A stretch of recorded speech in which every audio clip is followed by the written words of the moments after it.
Okay, welcome everyone. So today we are going toward the second portion of the determinants of growth.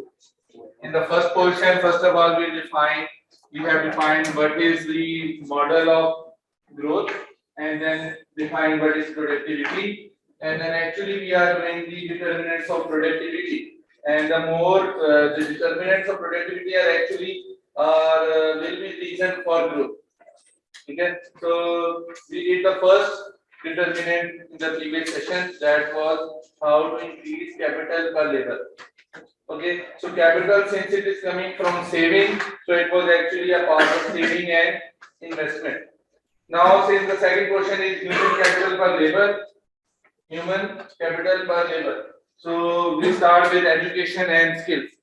Okay, so in this session, increasing HOL is known as role of education and training. Means the stock of labor that you have, how many of them are educated? The more they are educated, if all of them are educated, it will be one. All the labor are human labor, so it will be H is same as labor, so it will become one. Okay, so so what we need is we need to increase the proportion of labor who are skilled. Now we are going to study why. So first of all, it is important because of our sustainable development goals set by United Nations. According to them, everyone should be educated, and that education will lead to their higher productivity. Second, it's also stated in Islam that everyone should get education, and there are many verses and there are many hadiths that talk about the importance of education.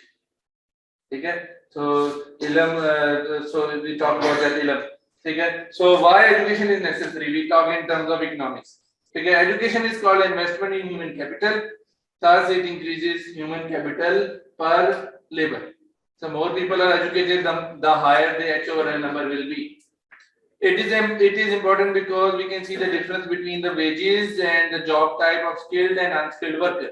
So if you are unskilled worker and if you are a skilled worker, there is a huge difference between the salaries and the way they work. So the unskilled labor are mostly physical and their work environment is less favorable to their health. Why? Because the in a country like Pakistan, we tend to not give extra facilities to these people so that we can give as high as possible salaries, because we cannot afford to give them very high salaries. So either we give them good salary or good environment. We can only afford one thing. So what usually these labor do, they accept the bad environment, bad work conditions, just to get high possible salary. So they do not beg or ask for better environment. They say just give us extra salary. We will be patient and we will work in that environment. They are willing to work in that conditions.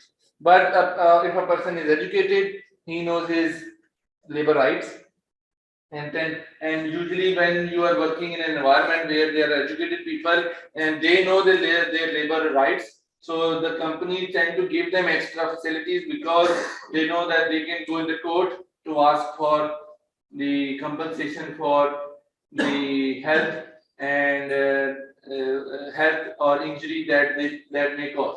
Secondly, their work conditions are better because they are mostly using intellectual abilities, not physical abilities. So it's mostly desk job.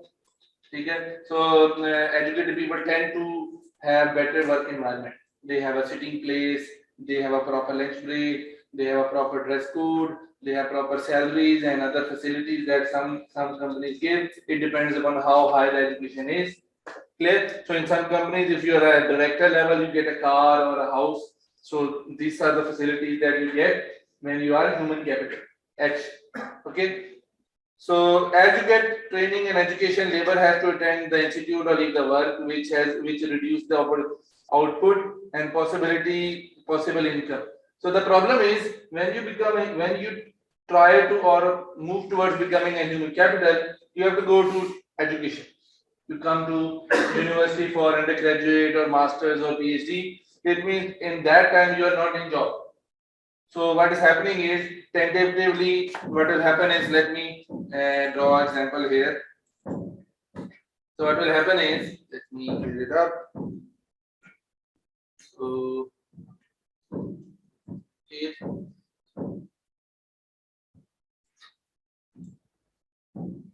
So if let's draw a case where labor is unskilled labor. So from time 0 or his the first day on the job as a child labor or as a legal labor. So suppose it's 16 years of age, okay, and from 16 years till his retirement or so as a unskilled labor, his wages might increase like this in his whole life. Because he's unskilled labor, the rate of increase of wages will be very slow, but very stable. Because he will only get the wages which are determined by the market. And since they don't have the bargaining power because they are unskilled or they don't have the bargaining in terms of skill that they have, so they will not be able to determine their own wage rate. So the market will determine. So on average, annual averages, the wages will be stable. During the year, they might get better salaries when there is a boom in the economy for a few days. Just like in Europe, they get higher salaries during Christmas or during the budget period when the new tenders are open. You know, सड़क बनती है, पुल बनते हैं, तो tenders आते हैं, तो they sometimes get extra from there. Okay, but for the case of skilled labor, let's draw his case. So what will happen? He will start from negative wages because what's happening is, let me get correct to that. So negative wages because he's getting education rather than he's getting salary, he's paying to an institute. So he's starting with negative wages, and that wages are coming from your parents or your savings or your scholarship. Okay, so you start with negative wages till maybe when you get your graduation or masters. It depends upon how much you get education. Suppose this is the point where you get your masters, so or PhD. So let me call it master year M. So by that point you get zero salary. Some student might be getting some tuitions or some part-time job, but that salary might not be as high as the fee of the university that you're giving. Okay, so but in some education programs there can be. So after that, what will happen is when you get in the job, your salary will jump and start like this. What's happening is that during the education years, you are worse off than the unskilled labor because he is earning something and you are earning negative wages. Means you are actually paying, or somebody else is paying for you, and somebody else how he is financing, because most probably he is also educated. जो पढ़ा लिखा वो अपने बारे में बताए because he knows the worth of it. So when you get education, you will start with higher salary than the person who was unskilled. अब starting wages से ज़्यादा होगा, ठीक है? Even this institute pays to a lecturer around 50 to 60,000 at the first day. ठीक है? जो unskilled labor है, he does not get this much salary. Will not get this much salary. So starting wage is higher, and you can see the growth rate is also steeper. So it means you are educated, you tend to learn skills faster, or you tend to have skills that are more valuable, that will make you better worker. So that extra height and extra angle. So extra height is called intersect because the starting point is different. Okay, for if you consider this as a starting year, this M, so at that point, let me yes. So at this point, let me cross it here and cross it here and cross it here. So the intercept is different. At this M here, the alpha intercept that we studied in the graph is different. So educated person has higher intercept, and he also has, what do you call it, higher slope. So higher slope is because he is educated and he is better able to learn new skills. And higher intercept is because he has higher work ethics, because he already knows some skills which the skilled labor might have not learned, unskilled labor might have not learned yet. So this means if you think that this portion, this region is a gain from education, and this region is a cost of education. So if the gain is higher than the cost, you will definitely get education.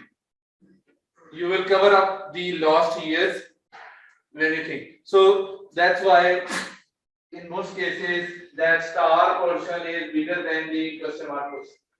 That's why we tend to get education. And that's why the reason we promote education. That as a country, the why, and I'm going to tell later on why it is better. So as a country, we promote education as a macroeconomics. We tend to provide universities and standards and higher education commission to ensure higher quality, because we know that educated labor will be more productive. And according to economics, if he is more productive, he is getting higher salaries. We will be studying later on that how productivity and salaries are connected. So economics gives us an idea that the salaries are determined by the productivity. The more productive they are, as salaries they have. So if everyone is educated, so generally there will be high productivity. So country will produce more. So there will be growth.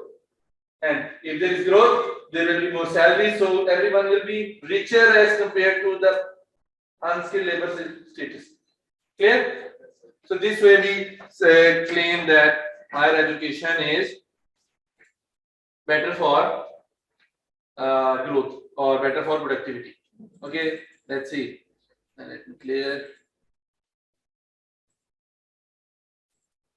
So this is we talked about that there is higher opportunity cost during the education years. So we try to reduce the opportunity cost by providing more scholarship opportunities or internship opportunities, or in some degree programs, salaries during education. In some degree programs like computer sciences, they can do projects that can give them salaries. Okay, so but education institutes try to create opportunities that can help them ease off the opportunity cost. And on the other side, we try to use them better so that their gain are as big as possible, so that they don't feel that opportunity cost is big. So there are two forces, and as a macroeconomist, we try to reduce the opportunity cost and increase the gain. So let's move forward. So why we need to get education? So the first idea is the positive externality that it will create. Okay, so in microeconomics we studied that there are 4 types of agents: buyer, seller, bystander, and institutes. So as a bystander, who is not a buyer or not a seller, who is getting benefit from the market.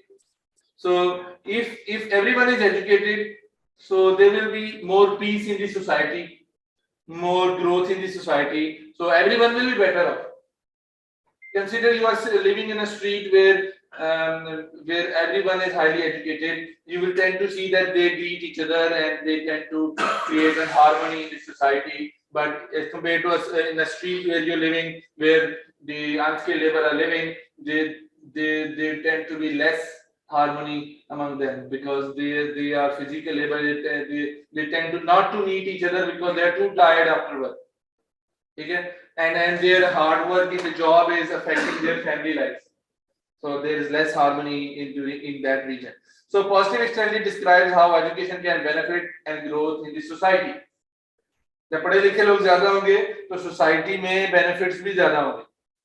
An educated person will generate new ideas how best to produce goods and services, because he is thinking, so he will be using the resources and unskilled labor better. So he may increase the productivity of unskilled labor too. The better this better production of goods and services will generate benefit for everyone. So if you are a good boss who is productive, who is skilled, he will definitely use the labor more productively, and if he is using them more productively, definitely the unskilled labor will also earn better. समझ आई बात? So we need leaders who will engage in a business. First of all, he will engage more good people like him who are skilled. Secondly, he will also use the unskilled labor properly, so that if they are used properly, definitely their salary will also be higher than if they are not used properly. So this is a positive externality, a goodwill or a good that is created in the society. Okay. Somebody, so in other words, you notice that when the more people are educated, they will drive properly. There will be less accidents. There will be less law breaking. There will be less street crimes. So if the people are more educated, they tend to do work better. So companies will grow. If companies are growing, they will hire more labor. So it will absorb the extra unemployment in the economy. So these are some examples of positive externality. Other examples you already know that if there are more researchers, they will produce vaccines. Just like for the case of COVID, they produce the vaccine very quickly because people already knew this type of virus because this family of virus is already known to them, and when this virus broke down came out, they started working, and within a year they developed the vaccine. Yes. So why? Because there were people allocated to do this type of research. Now, but there is another problem in a country like Pakistan. If you have too many unskilled labor and very few skilled labor, what will happen is there will be a brain drain. Why? Because when there are very few skilled people, the economy will not be able to pay them very high salaries because the economy has not started growing faster yet. Because they need a higher ratio of skilled people so that they can start to grow and then pay them high salaries. So what happens is when there are very few skilled labor, they tend to become impatient because the country is not giving them good salaries. Okay, so when they are not giving them good salaries, they tend to go abroad in America, Europe, or Australia, where they get high salaries. So this phenomenon is called brain drain. That the brain we develop is not draining to some other countries. So since some countries are poor, hence they cannot pay the skilled and educated workers a very high wage. Hence they tend to go abroad for a better salary today. So they do not wait for the country to grow, start growing and give them wages. They tend to have short-sightedness. They they they don't plan long term. They look for short-term goals. What happens is that they go abroad for immediate change in salaries. This makes the investment on this labor useless. So as a country, we have invested resources on them. As I shown on the graph, that we were giving them negative salaries. That salaries was coming from parents, country as a subsidy, and had resources used by the institutes.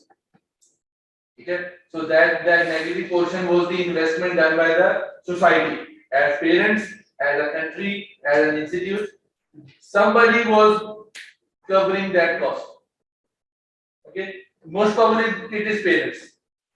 In most cases, it's parents, but indirectly it's economy too, because country has given subsidies to institutes to give better quality education and make this fees as low as possible, and they also finance for the scholarships. So it means when your parents are paying and country is also investing on you, they could have closed down every university. So how can you get higher education? So the standards kept by the higher education is also actually the investment done on you by the country. So when as a skilled people we go abroad, what happens is the investment done by your parents and the country becomes useless for the country. It might not be useless for the parents. because parents might also go with him. It becomes useless for the country where he was grown. Yes. So when a high skill labor goes out, his investment that is done by the society of Pakistan or this country becomes useless for Pakistan, and it will start benefiting the other country. And how it is benefiting other country? Because other country has not paid for that development of human capital. They are just getting the cooked meal. They have not cooked the meal. They have not paid the cost for cooking the meal. They are just enjoying the meal. They will enjoy the productive work by the labor in their country. They have not paid the cost for his development, his skill development. So when they leave the country, country becomes poor because on average the productivity will fall. So on average the salaries will also fall. So they will tend to be more poor as compared to the previous case because they were already poor and they invested in some asset that will give them returns in the future, and then asset is gone away. So it means technically they are more poor because they invested their income as a negative wages that I showed earlier, and that returns are not there. You consider you invested and purchase a committee, you are giving them, and that person runs away.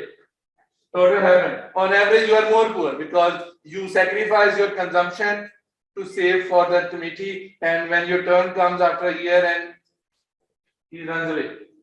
So what will happen? You are technically more poor. So this phenomenon is called brain drain.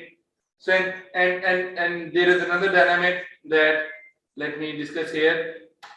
So when there is a brain drain, it means there will be another aspect that the developing country experience, that is remittances. So remittances are actually the income sent by the family members. If Pakistan is abroad, to their immediate family members. Incomes or portion of income sent by the Pakistanis living abroad to their immediate family members.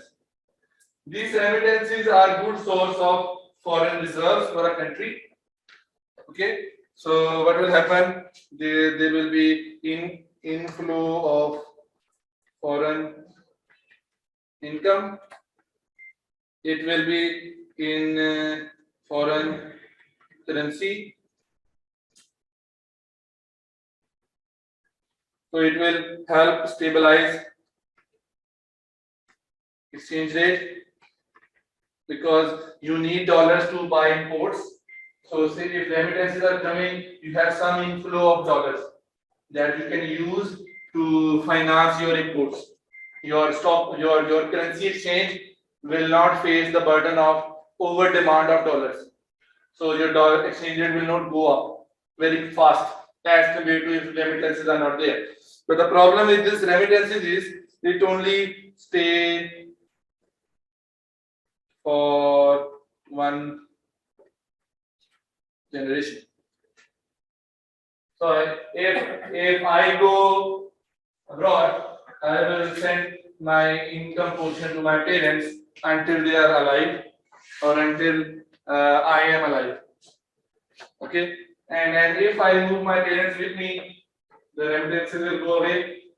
Or if my children just start to earn and they never met my grandparents, my parents, so in this case grandparents, because he doesn't know them, he will never send the remittances.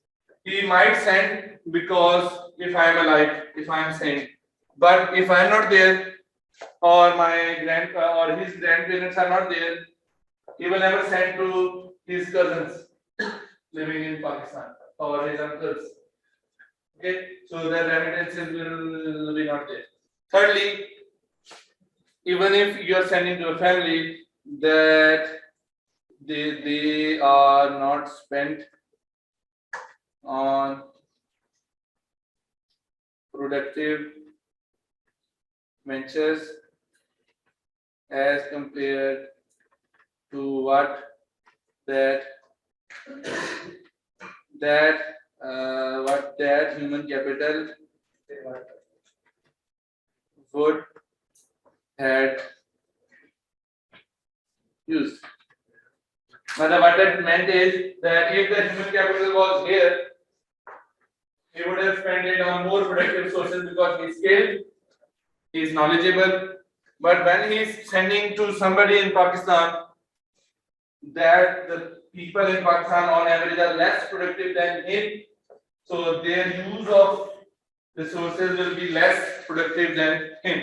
So it means if he was here, his investment would have been giving country 2 or 3% growth in terms of his personal investment. यानी वो खुद invest करता तो वो कुछ earning निकाल रहा होता. But he is sending to somebody else. They are not using it in terms of investment. They are using it in terms of consumption. So and in microeconomics, we know that consumption, which is also called demand. So if there is high remittances, there is high demand. So what will happen? Will lead to what will happen if there is high remittances leading to high demand? Price hike. So that's happening in Pakistan. You notice inflation. Why there is inflation? One of the reasons may be this. In Pakistan, there is high remittances coming to Pakistan, and some of you already mentioned that it's coming, and Pakistan is promoting the remittances. What's happening with that? We are buying iPhone. Our current income does not support our purchase of a phone which is 2 lakhs or 2.5 lakhs. कितने क्या था ना?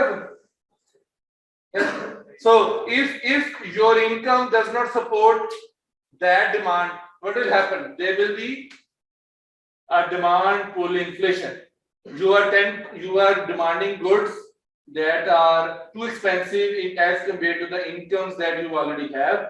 What will happen in the economy? The goods will come and we have to pay for them in terms of dollars.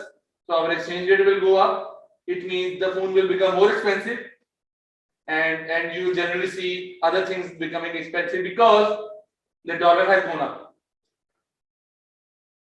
Clear? So when dollar goes up, oil will become expensive and everything will become expensive. Okay, and when dollar goes up, the loan that we have taken from the rest of the world, it's also becoming expensive. So we have to pay bigger loan. So bigger loan means more debt installments. It means we have less money to spend, and the things are also expensive. So income is going down, things are becoming expensive. What will happen? It will reduce the purchasing power. So this is the problem with remittance. Okay?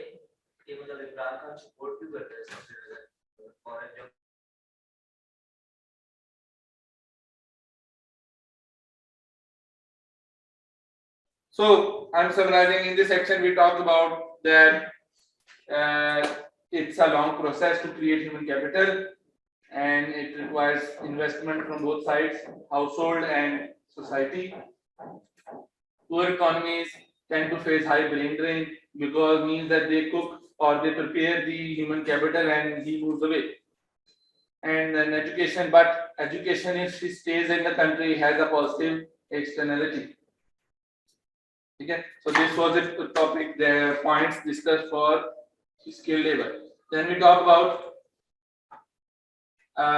this also comes in human capital. It's about the rights. So human and property rights and political stability. So if you give them property rights also come in natural land per labor, natural source per labor. Okay, so it refers to the ability of the people to exercise authority over their resources. If you give them property rights, means they can exercise their own authority. They will be making some productive work. अगर वो अपनी जमीन पे अपने country law के मुताबिक, if he can work properly, then he will be doing some productive work. ठीक है. This section comes under protection of capital and natural resources. N over L. If government shows property rights to domestic people and foreigners, then they will feel confident in working and producing more. They will making contracts to building a factory, hire people and let them work. Okay? So that's important. Key countries में we already studied in the case of Pakistan in 1970s we nationalized all the private businesses. So what happened was that we absorbed we by force took all the private businesses and converted into government businesses. What happened that the productive people in the private sector went abroad. That's it. Okay? And so no productivity was there. So then political stability. If the governments are fulfilling their term, their 5 years, what will happen is their plans will execute. उन्होंने जो plan बनाए हैं वो पूरे होंगे. ठीक है? And when their plans are executing, then businesses will know some things are happening. They will plan and adopt accordingly. If their plans are not executing properly, the businesses will be disturbed. Okay? For example, if one government says that we will reduce the taxes gradually on the businesses, and the businesses say that's a good opportunity to grow, and then but the government changes and next government says that we are not reducing taxes. What will happen? It will disturb the plans prepared by the businesses. So political stability will ensure consistency in the government, which will help the firms to plan for future production. So their plans are more stable if the government is stable. That's why it is important. Okay. Then trade. Trade also comes in almost all the points. Okay. And also comes in land over labor, because we want to buy natural resources. Some of them will come from abroad. So if there is free trade, we can get them as cheap as possible. So let's suppose you cannot produce a computer, but we cannot produce computer, but we are efficient in producing wheat. Okay, so we are efficient in producing wheat. Then we can send our excess wheat and buy computers from other countries. So we don't have to produce everything. The model of trade is that you can produce the things that you are good in and sell the extra to buy the things that you are not good in. Okay, so consequently, trade is a magical technology that can convert wheat into computers. It's like magic. You don't have to work hard to the things that you are not good in, but you can work hard on the things that you are good in and then sell them and buy the other. So that's the advantage of trade. So hence, free trade means that country is not placing hurdles on products that are going abroad or coming in. There are no hurdles, there are no taxes on them. So what will happen is that we can import the things that we need for good businesses, like machines, good quality raw material, good quality technology, and then the N over L will increase. The quality of natural resource will increase, and it will lead to growth. Clear? So trade can be used to access those natural resources which are not produced in Pakistan. Then R&D, research and development. This is talking about the A component, technology component. So it comes in the section of increasing technology. So discovering a new idea can help others if it is shared as public goods. If you discover a new idea and share it publicly, it will be good for everyone. Even if you get a patent on it. So even if government protects in terms of intellectual rights, still it can help the society in terms of better production. Suppose you produce an idea, and there are two ways. You can make it freely available for everyone.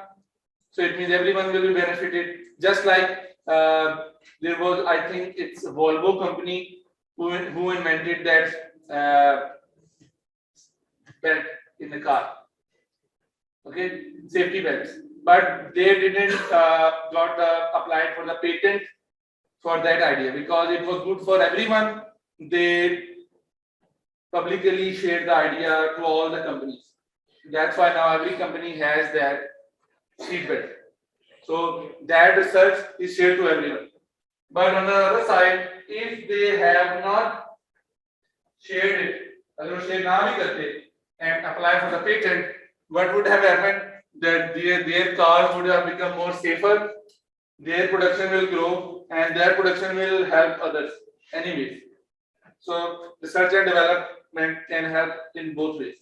It depends if it is a public good or it's a patent. So rich countries use this aspect to grow faster as they have already managed the other 4 ventures that we have already discussed. 3 ventures: capital, human capital, and natural resource. Because they already have expertise, they have already have the expertise in that, and they have already used those sources. Now they are trying to use this source. Clear? So let me finish it. So it's summarized that increasing growth is important for us. Why? Because our population is increasing and population age is also increasing, so they are consuming more and they are also looking for better standards of living. Okay, so that's why we need these ventures to be worked on so that we can grow faster. So now last point, that if we make any policy, human capital policy, physical capital policy, or natural resource policy, or technology policy, the policies are discussed in 2 time frames: long run and short run. Okay, so short run policies are those policies where the structural variables in the economy do not change. If you make a plan and during that period there is no structural change, then that is a short run policy. And if there is a structural change, that is a long run policy. So now we ask, what is structural change? So structural change is change where major changes occur in the economy, like change in technology, change in population, change in foreign policy, change in poverty, change in inequality, change in the standard of living. Okay, that means structure of the economy, change in urban-rural population ratio, change in literacy rate. So these are structural changes. So if the policy includes the structural change, it means it's a long-run policy. It will be definitely spanning over 5 to 10 years. If it is a short-run policy like making a bridge, it will never change literacy rate. It will never change poverty rate. It will never change migration rate. So it's a short-run policy, and most probably it will last for 2 to 3 years. उसमें पूरी हो जाएगी. Okay. Then we conclude that we need productivity and education is an important source, but we think we need things like stable government and R&D to create a difference. That was the topic that was coming in the determinants of growth or productivity. If you have any questions, you can ask.